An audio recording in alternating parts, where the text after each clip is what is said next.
All right, welcome everybody to another episode of the Big Doug and Carmi Show, your one-stop shop for all things Commanders.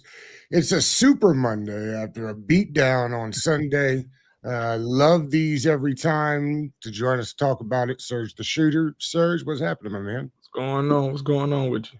And first time to the show. Obviously, we'll get to all the stuff from yesterday. But first, we'd like to get to know you just a little bit. How did you get started taking photos, and how did you end up parlaying that into doing it on the sidelines at Commanders games? Started taking pictures for a friend. He was a DJ. Got tired of the nightclubs and the people, so I had to get back to my roots and got back to football. So with football, I got on Twitter, started networking, reached out to Lake Lewis, said I wanted to be on the sideline. And crazy enough, it happened. And how long now have you been working with Lake? For about 5 years now. Maybe 4 because of the COVID year. I ain't do the COVID year. What are you looking for in a shot? How can you see it before it happens? You just gotta know the game. Okay. Because well, with the offense this year, pretty unpredictable. We going Absolutely spread a lot, so you got to try to dictate where the ball may go. But for the most part, you just try to know the game and try to guess where the ball going, and hopefully you get the shot.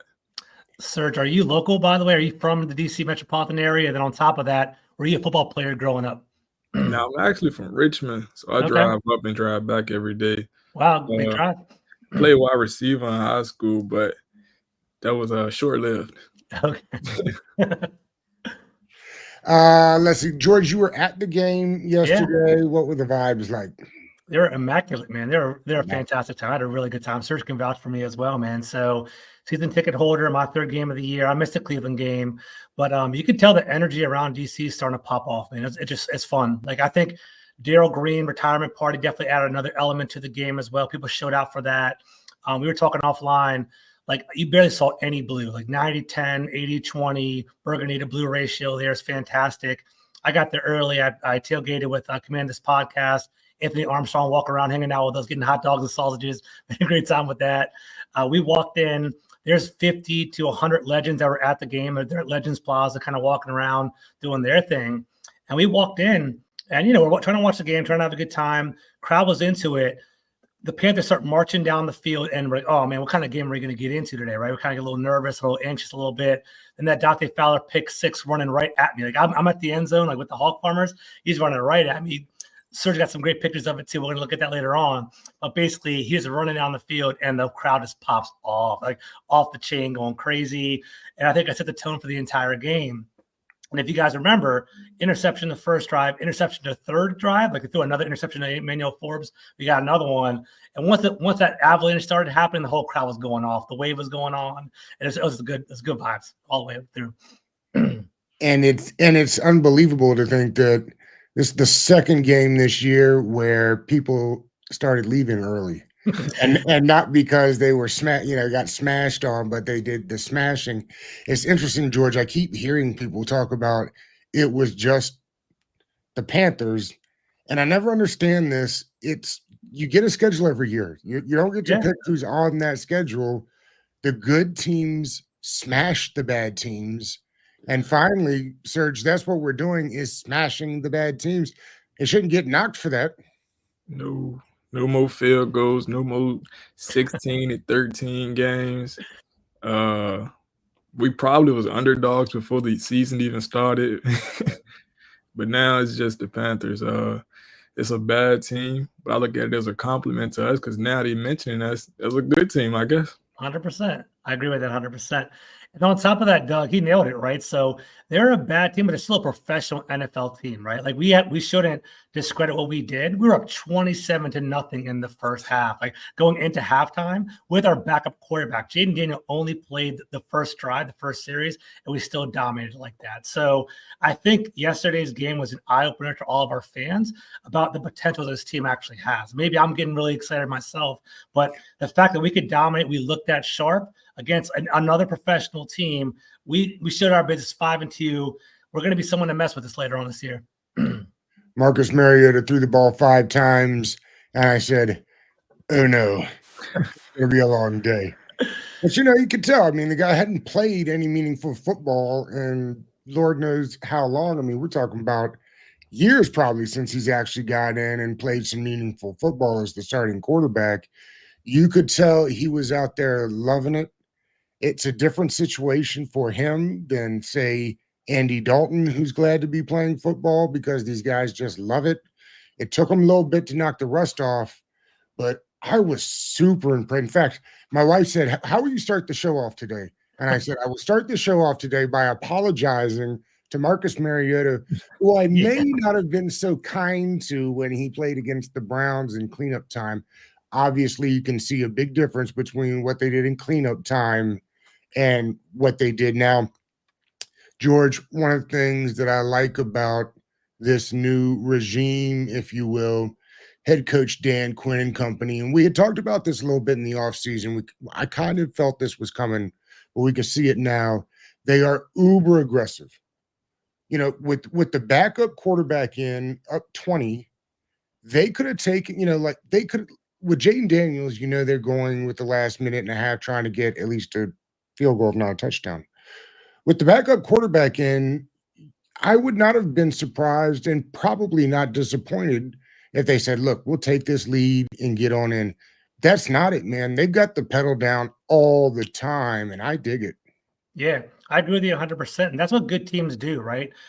Serge kind of alluded to it. In the years past, we'd settle for field goals. We settle for 20-point games, 16-point games.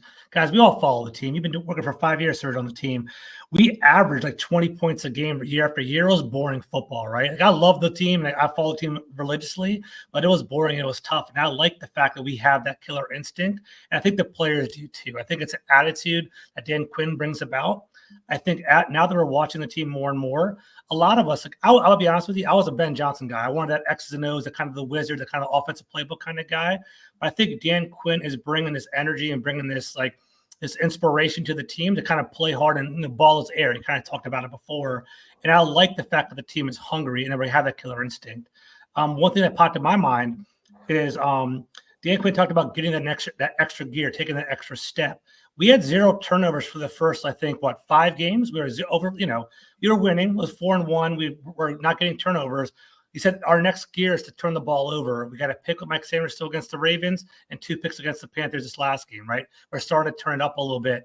And I think the players enjoy it and they're having fun. And I think the one thing that I found was really powerful after the game, Zach Ertz was talking about Jaden Daniels and potentially coming back in from the injury.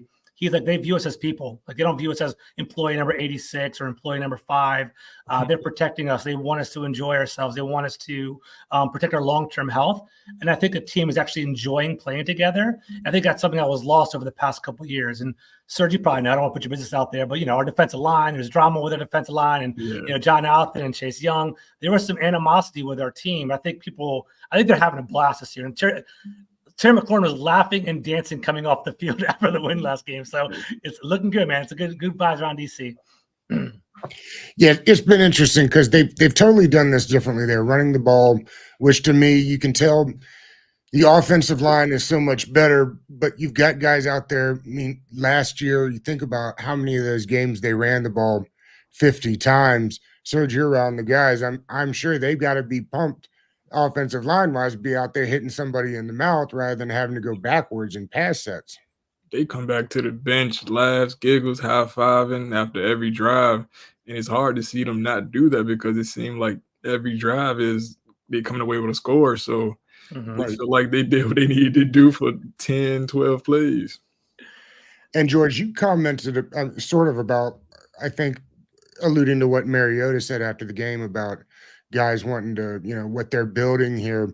And I said it a couple of weeks ago. I think the league is on notice of what they're doing here, not just about Jaden. I mean, I think guys know and people talk and get about Jaden, but Daniels and Cliff and Witt and what they've got going on here, I think is slowly spreading around the league. And unbelievable as this sounds, I can't believe I'm getting ready to say this, but I think within the next year or two, Washington is going to be a place that guys go to their agent and say, "Hey, what's going on there in Washington? They need a guy like me or what?" And all I can say is what a time to be alive. It doesn't seem like that could be possible, but I do think that's what they're building here. I agree. And I think one like visual thing that we saw last week was when the team traveled up to Baltimore, right? Okay, what 40-minute ride. They actually got a charter bus with a leg room and little individual suites on the bus to go from DC to Baltimore. Guys, I mean, I live actually, you guys are both out of the area. I live in the area. That's a 30-minute drive, 40-minute drive. They don't need all that, right? But the fact is they're taking care of their players. They're pampering them and taking care of them. I don't know if you guys remember. I don't know if you guys are basketball fans. Mark Cuban, that was his calling card when he first bought the Mavericks. He had like individualized towels and robes. He made the players really feel comfortable inside this locker room to make them want to go here. And he turned the Dallas Mavericks from a joke program to this perennial powerhouse every single year. I'm not saying the Commanders are there yet, but it does kind of pop out, right? If you're taking care of your players, watching out for their health, making sure they earn their money long term, they're going to want to stay there, right? That's one thing. And then kind of on a funny aspect, we all love the game. We watch the players. We watch all the games. But let's say you don't have Red Zone or you only have your local games, right? You're watching that little ticker on the bottom, 40-7 Commanders, whooping the hell out of the Panthers. Like, that team's a team to go to, man. It's kind of building some vibes over there. So I think the Commanders are putting the league on notice.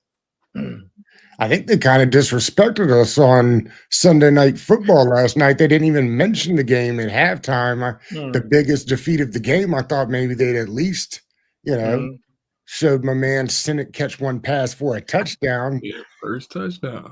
I think I saw that was the first time that two tight ends for the same team caught a touchdown pass in the same game since like the 90s sometime. And those things are getting ready to come.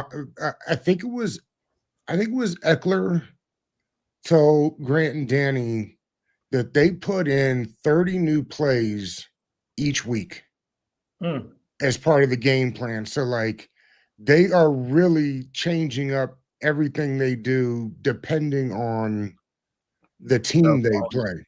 Yeah. And I think it's slick.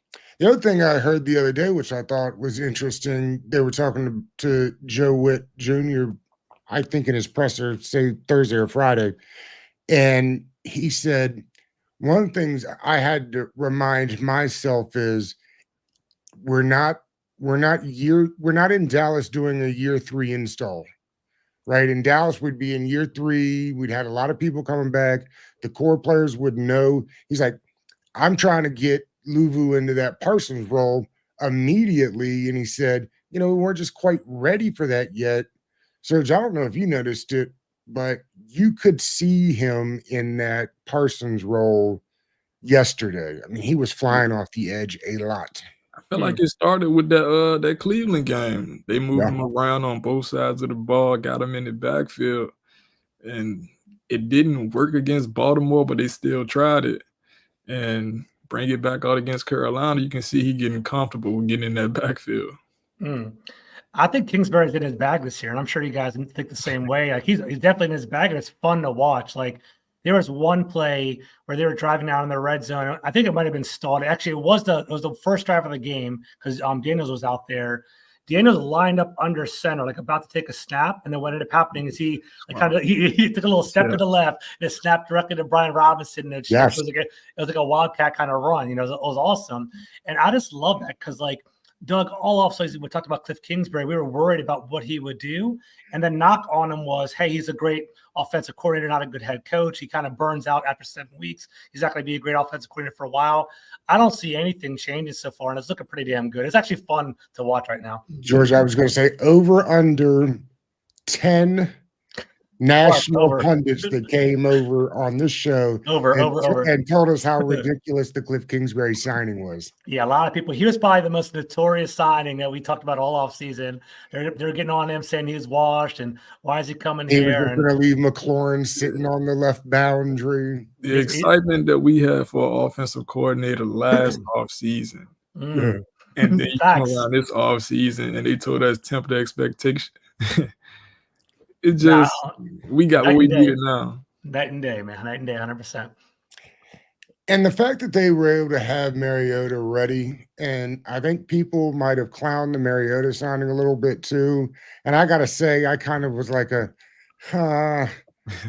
but you can see the notion that it's nice to have a guy that can come in and basically do the same things. You don't have to change the game plan terribly. Now, does he have the same gear that even he had 5, 6, 7 years ago? No, he's not the same guy that won the Heisman, but he's got enough wheels. I think he showed to be able to run all the stuff they're doing. Dan Quinn, when asked today if they were going to think about taking out the design quarterback runs, he said, no, that's what we do. I mean, that's part of the offense. Is how do you sell all this other stuff if you're not willing to have the quarterback run the ball? And I appreciate that because that is what they're doing, and it has worked.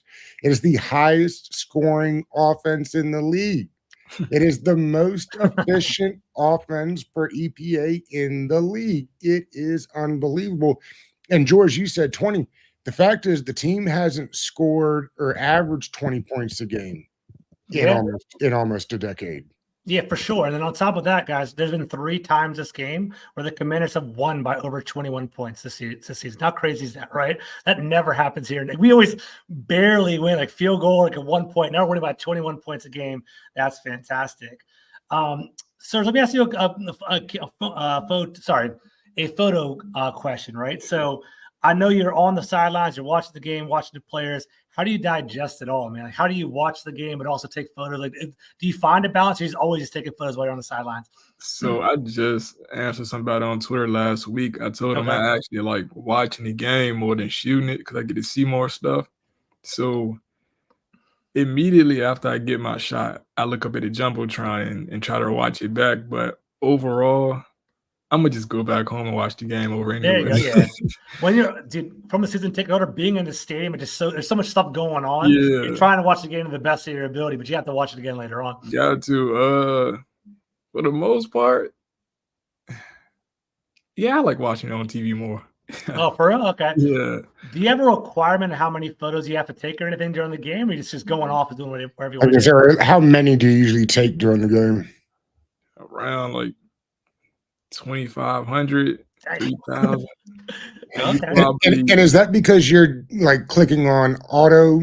Like you take like rapid shots during some of these runs? As long as the play going on, you probably come away with like 80 pictures out of that 3,000. Right. There you go. All right. It's terrible.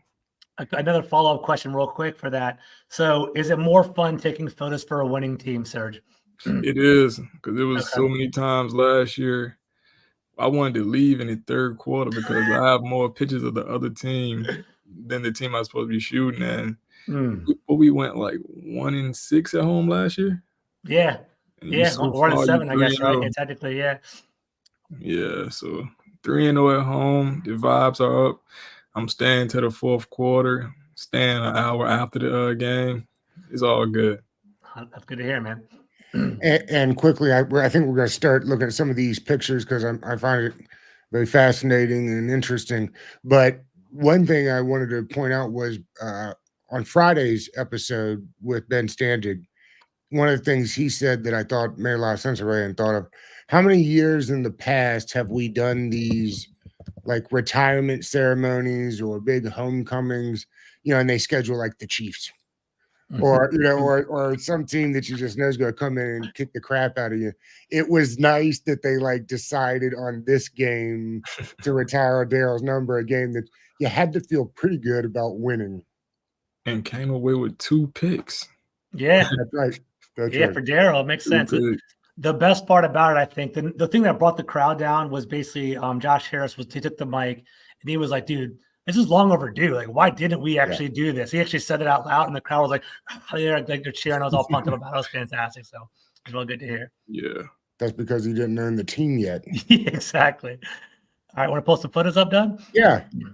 All right. So let's do this. I thought we'll put you sent us some pictures that you took from the game. I thought it'd be cool to take a look at them and tell us what we were thinking when you took them, how you got them, how many it took to get here. Just kind of break down the play, maybe if you remember it, and what made you decide on this one. So with this one, I know they got the sack. I think it was Louisville and Payne that got in there. I actually missed the sack. I want to say I was watching it play and started taking the pictures. So it was good that I caught the reaction afterwards. Luvu basically looking at the sideline, like looking at this guy on the ground. He zoomed into his face, the black face paint, all of that. It was just a good post reaction after missing the play. He looks like a madman with all that face paint on there. He looks actually absolutely crazy. That's funny. I like the way he dressed up for the game, man. He look crazy.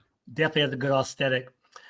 Has a player ever said anything funny, or have you heard anything kind of like a funny reaction or a great quote that you can remember from a player for this last game? From this past game right here? Or I guess in general, if you can't think of this past game. Actually, it came from the Panthers side when I was on their sideline. Okay. The drive before halftime, I think we ran the ball like 3 times. One of the Panthers D linemen came to the side and said they're not going to let him throw the ball. Talk about Mariota? Yeah. That's so funny. And after that, I think Mariota had like 4 straight 10-yard passes. Okay. I think he finished the game with like 10 10-yard passes. Yeah, he had good accuracy near the end. It was good. Now, Serge, how many times do you walk around the field during the course of the game? I more so go up and down the sideline. I very rarely go on the other side. Okay. But I had some Panther friends over there, so I went over there and told them how we putting bell ties.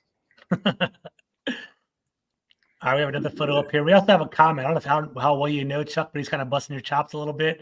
He said, "Serge just admitted he don't be working," is what he said over there, which is funny.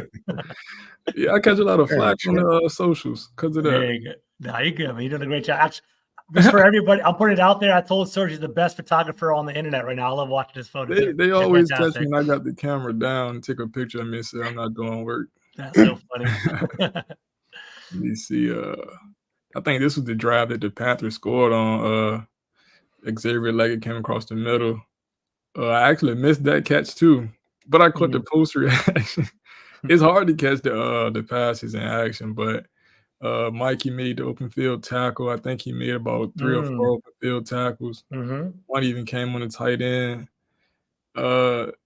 Usually we miss these tackles in open field, and a lot of pictures go to waste because it's a broken tackle, but this game, I got so many open field tackles.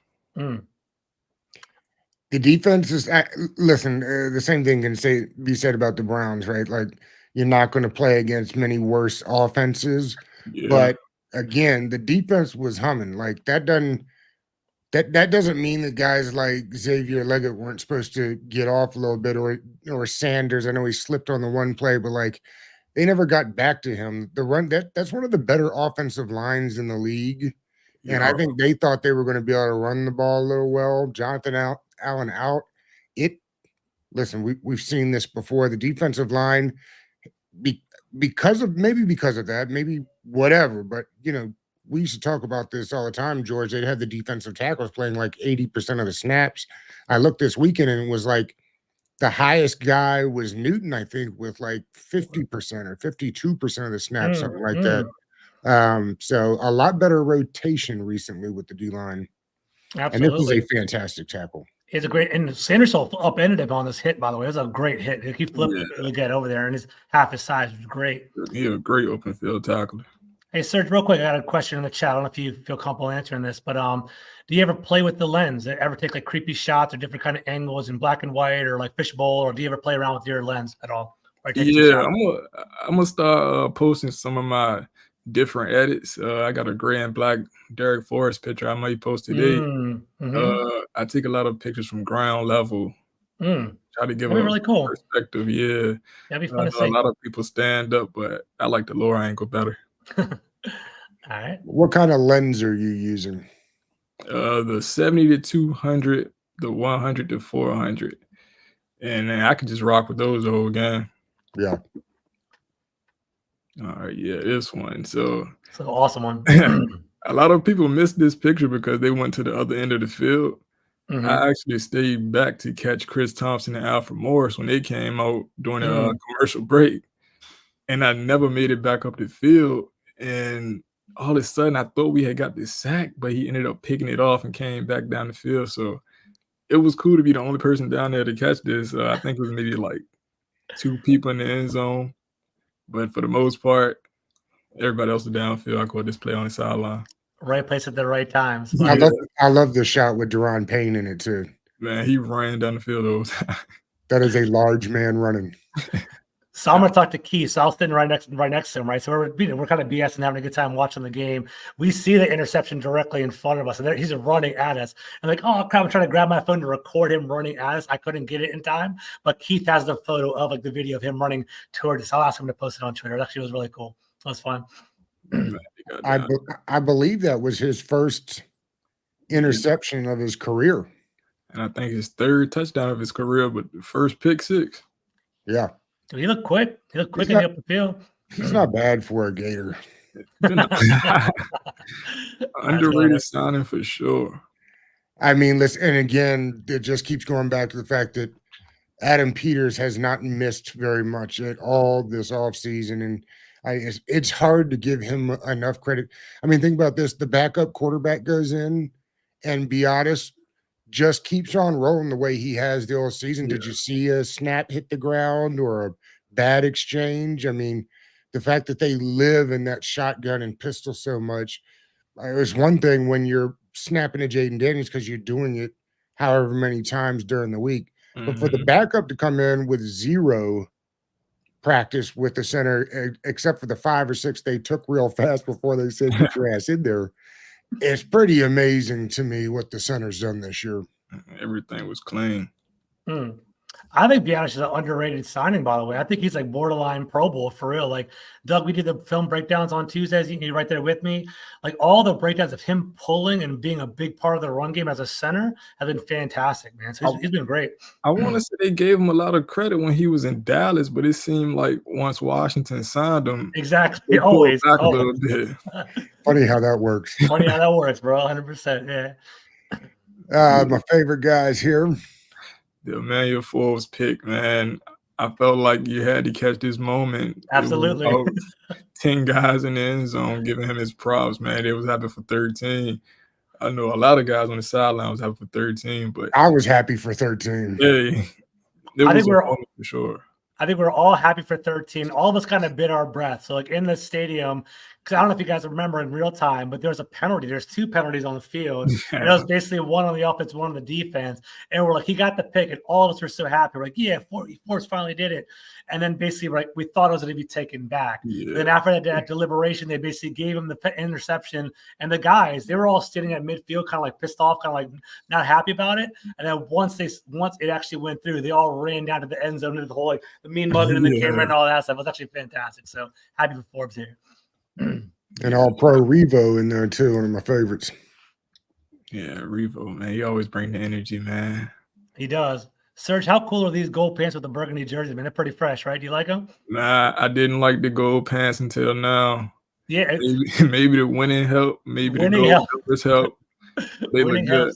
You didn't like the gold pants as part of the former Redskins uniforms, or you didn't like these gold pants from the jump? No, the former Redskins uniform gold pants. See, that's how I am. But these things, I think this is our best combination right now. These things are fresh. Yeah. I agree. And I don't know if you guys peep it. Take a look at it. Like the old Redskins jerseys had the white numbers. So it's white numbers with gold pants. But now we have gold on gold. And I think that brings it together a little bit more. So I think that pops off. It's different. Yeah, it's a little bit different. So I think that's another reason. It's like they showed the other day. I was looking for a picture of something, and it got back to that Bucks game where they were burgundy with the white pants. Mm-hmm. And I thought to myself, yeah, that's trash. I mean, it's terrible. I hope they never go back to that. Yeah, it's our new look right here. It's clean. Marcus Mariota. Yeah. Just had to catch a shot of him dealing, man. It's not much to this picture. I actually don't even know what play this is. But it might have been the touchdown to Ertz, maybe, right? Kind of working on the side. I was on the Panthers sideline when that happened. So I know I was on the home sideline for this one, but hey, I had to get the quarterback too while he was dealing, man. Shout out to Mariota. Shout out to Mariota. We're in a big group chat, and Chuck's in the group chat as well, and they're calling him Marcus Montana yesterday, so I was going to make it fun of that. He had a good game. He looked pretty good. I had a guy from our team on Sports Journey named DJ. He was just saying, man, everybody need to apologize to Marcus Mariota. I'm tough on him too, so I got to apologize for sure, 100%. I mean, Well, a and couple- thank goodness, because I know last they're one. talking this week to week stuff, but Mhm. there's every possibility that the kid's not going to play on Sunday. So it was nice to see him get it done. And I'm sure it was nice for Kingsbury too, to be able to call some plays with him and see what works and see what doesn't work. I mean, that was invaluable reps they got, particularly if he's going to have to play again on Sunday. And I'm not mad if he has to play again on Sunday. I know everybody wants to see Caleb, number one versus number two, but I want to make sure the kid's healthy before we put him back out there for sure. It'll be plenty of opportunities for it. Yeah, Gotcha. they both can be franchise guys. Absolutely. I didn't catch this. I don't know if you saw this on the sideline, sir. You said, y'all notice Marcus Mariota did not have any gray hair yesterday. So I have no idea about that. He hit that box then because he definitely started the Just for season men? off with salt and pepper. Yeah. I'm gonna go back and Now I'm watch gonna it. take my post-interview. apology back. Now I'm gonna take my apology back. Can't go cheating with the box. That's funny. I didn't know he was like 28, 29. He's 30. He's 30 years old. Yeah, he's 30 years old. So Man. he's been through a lot, man. Imagine going for number 2 overall pick, out the league, bouncing around. Yeah. So I'm stressful, man. gonna go find him from preseason, George, and send you a pic of that salt and pepper hair. 100%. This is my guy, dude. Brian Robinson is my dude. So I want to hear about this picture right here. Oh yeah, that was when he got in. That first goal line rush. Reached the ball across the goal line, came in with the spoon like he was eating. Mhm. Got in the end zone. It's nice to have him back. That's the Yeah. first thing I said when I took this picture. That's my guy. Spent some time with him in the summertime That's training. awesome. Cool. Yeah, talk to him a lot now. And they had him at about the 3. That was And- all effort to get in the end zone. Yeah, he like shot through the middle and pulled a couple guys. He's a Just beast. barely got in. I think maybe I'm biased. I'm sure I am. I think he's highly underrated. I think he's a tank. I think Yeah. he has better hands than people think he does. I think he runs with power, and I think it's important to have a power running back. I know a lot of us want that speed. Like I'll have a speed running back too, but you need both, right? Like like getting into the 5-yard line, having Brian Robinson as that hammer, that helps out Jaden, that helps out Eckler, that helps out everybody. He's a valuable part of our team. I love you, Rob. And Yeah, he's averaging over 5 yards a carry or something like that, right? I mean, it's fairly high. I think he had 5.6 yesterday, if I'm not mistaken. 4.6. Yeah. He was good last year. People sleep on that, man. He was like, even EB didn't really give him a lot of touches as a running back, but he still was putting up numbers. He was catching the ball. He was scoring some touchdowns. I thought it was a good piece of the offense last year. And I believe I saw that his 6 touchdowns is a career high for a season for him already. So Yeah, Career year and a contract year. good for him. that's right. That's the way to That's do it. right. I would be giving him some money. Had a debate with one of my friends, man. He said he'll take Najee over Brian Robinson. Hell no. No dude. way. Absolutely not. Hell No, no. not even. Najee's like a volume kind of guy, but I think he's like, I don't want to be disrespectful. I think he's a little bit overrated. I think Brian Robinson's the complete opposite. I think Brian I'm very underrated, in my opinion. I'm one of his biggest haters, so You, Harris? Yeah, That's why I yeah, came I'm up. not a fan. Hey, Serge, real quick before we get out of here, I know maybe Doug might have another question for you, but I'm curious. Do you have a favorite player that you like to shoot, or favorite like side of the ball you like to shoot when you're watching the game? I'm gonna say offense because more stuff goes on. The defense, unless you're getting 10, 15 sacks a game, it's hard to catch most of the action. Open field tackles are cool, but offensive side of the ball, when your team trucking somebody or catching the ball over top, is more action for that. I mean, more sauce for the pictures. I know you got to run. We're going to get out of here, but I'm curious. Do you care? Is it watching the game or taking pictures either way when the offense is going from left to right or right to left? You know what I mean? No, not necessarily. Cause for real, I'm gonna stay on the home side. I'm gonna just either way, I'm good. I know the home side sometimes have a shade coming over the stadium. And a lot of the people like to shoot on the other side, but for me, I just stay on that home side. It's cool. One last question for me, Serge. Do you have a favorite shot? It doesn't have to be Commanders. Doesn't have to be, I'm just kind of curious. Do you have like one shot that pops? And I'd love to see it. Throw it in my DM. I want to see it. So I love seeing like the art behind the artist, if that makes any sense. Like, what's your favorite shot? Favorite shot? It's gonna be a Kelvin Harmon picture from Carolina. Okay. His rookie year, he actually didn't catch the ball, but I was behind him in the end zone. Okay. He kind of one-handed it. I took the picture from the below angle. It Damn. was fire. He didn't catch the ball, but in the shot, it looked like he caught the ball. So Okay. we're just gonna keep it like that. Keep it that way. Yeah. I love it. Yeah, that's my best shot. Hell yeah. That's what's up. All right, fellas. Well, it is a Super Monday. It was one of those games we don't get often, but are getting more often. Gotta love that. Serge, we appreciate you hopping on with us today. Sure. First timer. I hope it's not the last time. Yeah, we'll be back. We be back. Well, thanks, Serge. Peace out, bro. Appreciate Sure. you.